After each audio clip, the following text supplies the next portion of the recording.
that there is a perception that he is damaging the brand to a certain extent by so many of his comments. I mean, I know. The shenanigans? Yeah.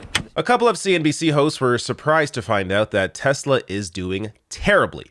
And even they had to admit that Elon Musk's behavior, in particular on Twitter, likely has at least something to do with it. But I don't think it's the full picture. I'll get to a larger discussion around this, and I'll show you the clip. I'll talk through it. But first here, let me show you how they are doing year to date. Terribly. Down 64.97%. So this, I mean, a large part of the drop is around, May, around the talks, around April, May, when the talks around Tesla, Elon Musk buying Twitter was happening, and then just dropped further once he actually bought Twitter. But that isn't the full picture. Again, I'll get to more on that in a second here. But I do want to show you the past day. Interestingly, it's gone up a little bit, 1.07%, doing a little better. I wonder why. Yesterday on Twitter, Elon Musk finally acknowledged the results of the poll that he lost, asking people should he resign as CEO from Twitter. In a video, I covered that. Here he is almost 48 hours later acknowledging the result. I will resign as CEO as soon as I find someone foolish enough to take the job. After that, I will just run the software and servers teams. Now, this is still just a claim. He has not replaced himself. And even when he does, or if he does, he still owns Twitter. So whoever he puts in his place is essentially going to be an appendage of Elon Musk. There is no one else in control here. I mean, he's the board of directors. There's nobody else. So there's not going to be much of a change once there is a different CEO. Maybe the antics will change. I don't know. But it's not going to be a huge difference. That said, him simply doing this appeared to have had at least a little bump in terms of how Tesla is now performing. But that isn't the full picture. Before I get to the clip here, I do want to show you this. So Tesla stock has dropped more than other larger automakers since Musk announced his plans to buy Twitter in April 2022. Since that date, Tesla shares are down 59% versus 26% for Ford and 12% for GM. The S&P 500 is down 14%. So Tesla is doing considerably worse than other large automakers. Now, of course, automakers, as you can see, generally are down, and that's largely because of supply chain issues and the chip shortage, and that having the impact on the ability to, of course, produce these vehicles. But the reason why Ford and GM and others are doing better than Tesla, I think, of course, Twitter is a piece of this, but it's largely because Tesla is overvalued to begin with, but also that Ford and other automakers are beginning to catch up to Tesla when it comes to EVs and when it comes to build quality, especially. And I watch these reviews. I watch car reviews. Other automakers, other EVs do a much better job than Teslas. It is just a fact. They are higher quality and lower cost. So when you're going now, if you're out in the market to search for an EV, there really is no reason at all to buy a Tesla. There was maybe in the past, 5 years ago, a few years ago, because there was, few options out there. Now there are a lot more options, better options, and options that or cars that will last you much longer than Teslas will. So that definitely is a major piece of this. And just to bolster my point here, Tesla EVs ranked among the worst in annual reliability survey by Consumer Reports. So it's not just me saying this. This is from this year, and that's what they have found as well. Now let's get to CNBC here. So you got Jim Cramer, who comes on eventually, but this other host here. But let's watch through this. All right, we're going to start with Tesla shares here. They look like they may be up in the pre-market, although you never know. This, of course, after sinking, another 8%. That was a new 52-week low yesterday. The stock, of course, as you see, just over the last 3 months has lost more than half of its value. Shocking. Yesterday, Elon Musk got into it with a few people. Now, here's one. He's trying to explain why Tesla shares are tanking. That was in response to what he heard from Tesla investor Ross Gerber, who said, hey, it's time for a shakeup at the company, given your focus on Twitter. And Musk coming back with, hey, do you read your textbooks? Rates go up. growth goes down, maybe you just want to sort of figure that out. And that's true. To a certain extent, growth is slowing. There's no doubt about that. There are continued questions, though, about his last sale of $3.5 billion worth of stock. He didn't explain it. It wasn't clear that it was to help support Twitter. Is it another reason? Is there more taxes to be paid, perhaps, in the state of California? We can speculate all we want. We don't know. It is funny, and that's another piece of it, of Elon Musk himself selling large chunks of stock at a time. But it is funny to try and see or watch these hosts basically dance around criticizing Elon Musk. Like, they're almost afraid to to say anything critical of him, because I have to assume because of how outlandish Elon Musk is, and maybe they're afraid of some pushback, but or they really think he's a genius, and they're trying to make sense of this entire thing, which also is a unfortunate possibility here, that people on TV that are supposed to be informing you about this stuff still think that Elon Musk is some kind of genius when it's just people around him that are doing the work. But anyways, let's keep going. But that, of course, has also left the market to a certain extent a little more concerned. All these incredibly wealthy people also margin a certain amount of their stock because it's a way to not pay taxes, but to finance their lifestyle. How much? And then, Jim, there was what I reported yesterday, which we would have thought would have been seen as a positive, namely that he was actively seeking somebody to replace him at Twitter as the CEO. You think it's real? Yeah, of course I do. That's why I reported it. Not that big a surprise. And then late in the night, even after he did tweet at me two smiling faces, he said, "I will resign as soon as I find somebody foolish enough to take the job." Right. That was funny. He's looking. He's trying to figure it out. He's told people it's a 4-month project. So he's 2 months in. Maybe it goes another couple of months and he finds somebody in this next 2 months. We'll see. The amount of leeway they give to Elon Musk is just incredible. They don't give, I can't imagine them giving this kind of leeway to many others, even though they have, these people, this is CNBC. They bow to power. They bow to money. They love these billionaires. But I don't know, if Jeff Bezos was acting the way that Elon Musk was, do you think these guys would be out here dancing around this issue as much as they are here? Or someone else pointed this out, and I wish, I had thought of this because it's so obvious.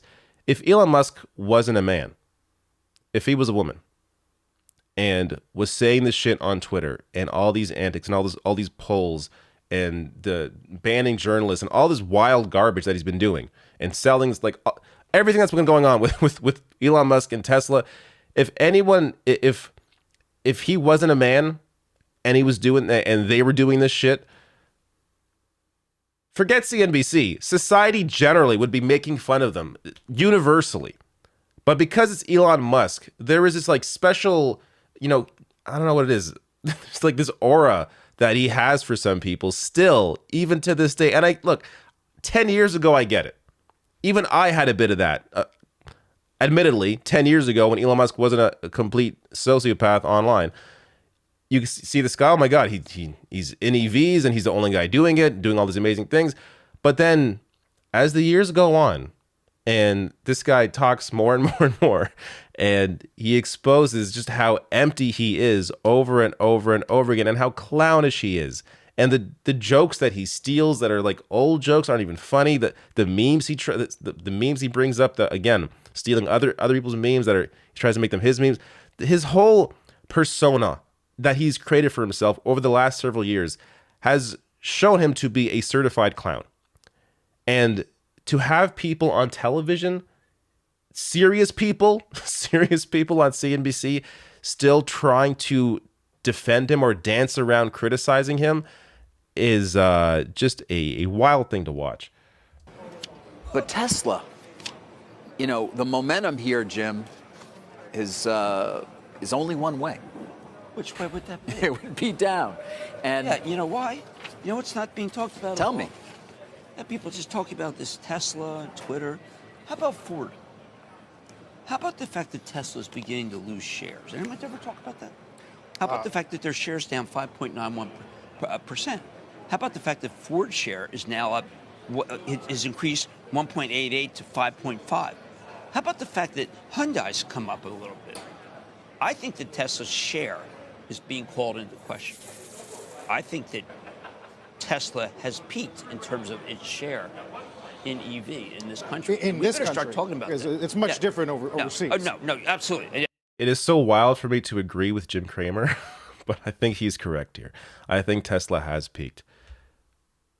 Unless, something happens with the automaker that, I don't know, there's some kind of different investment or some new technology. There's nowhere to go but down. They controlled the market on EVs. That's no longer the case.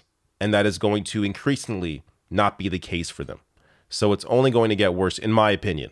And, Elon Musk and his antics only add to the drop. Yeah, but I think in this country, we got to start thinking about this. I think I'm an illusion to Mr. Musk, but I think that we have to start talking about the notion of Tesla as old. Now, 70% is still great. I mean, if Nike has 70% of the shoes, we don't care about anybody else. I'm saying it's something to watch, particularly because Ford's goal is to have a substantially more number of electric 150. They can't make the F-150s, in part because the grid is so bad in this country that people are buying the F-150 in order to be able to make it so if their grid goes down, they can light their house up. That coupled with the fact that there is a perception that he is damaging the brand to a certain extent by so many of his comments. I know. The shenanigans? I don't know, whatever you want to call it. I mean, you saw that report from Evercore yesterday. We did that, right? They took it down from $100 from 300 to 200. Look how afraid they are. He's afraid. At least, I don't know. At least Jim Cramer doesn't seem too afraid to be critical here. But this dude is really dancing around the issue. And they cited the fact that 40% of sales are in California, and he seems to go to no end to attack the very audience for purchases of Teslas. Well, California is where the grid is the most inefficient. California is where you would need an F-150 more than anyone else. That's also part of it. What was mentioned there at the end about how you have here Elon Musk. He is now an open Republican. Like he said he supports Ron DeSantis.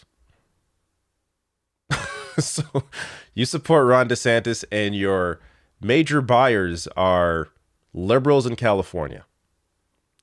I'm not saying that's going to directly lead to what you're seeing here with Tesla's stock, but it's not going to help.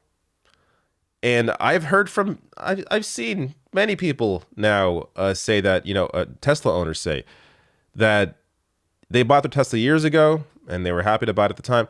And now they feel embarrassed driving around in it because they feel like they see the Tesla and people think they support Elon Musk. So that definitely, I have to imagine, has some impact. So, even apart from taking Elon Musk out of it, I still think Tesla would be down. I don't think it would be down as far as it is now, but I still think it would be down because of the increase in EV production from other manufacturers. But Elon Musk is just making the whole situation worse. And some more analysis here from CNBC. A Vanderbilt University assistant professor, Joshua White, who formerly worked as an economist for the U.S. Securities and Exchange Commission, told CNBC, quote, "Only some of the drop in Tesla's value can be blamed on interest rates. Twitter overhang is one important component. China is another huge component. We still don't know if China will be open all the way, and we see there is supply and demand pressure here in light of the increase in COVID cases and disruptions." So I guess China isn't panning out. Their investment in China currently isn't panning out, at least partly because of COVID. But also, he said Elon Musk may have lost shareholders' trust when he said in April that he didn't plan to sell more of his Tesla shares, but went ahead and sold billions of dollars more. So, I don't know. You put this paragraph here in any other company, of course, people are going to start freaking out. Why are you selling, after you said you would not do this, you then sell billions of dollars more?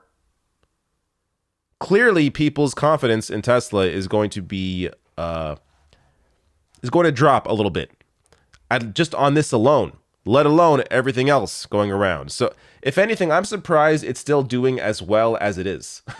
It should probably be a lot lower than where it's currently sitting. But it is fun to see at least that one CNBC host try to dance around the criticism of Elon Musk. But man, I just don't. I'm not giving any financial advice here. I don't do that. But I personally would not be investing in Tesla simply because of the way the market is and also because of the way Elon Musk is.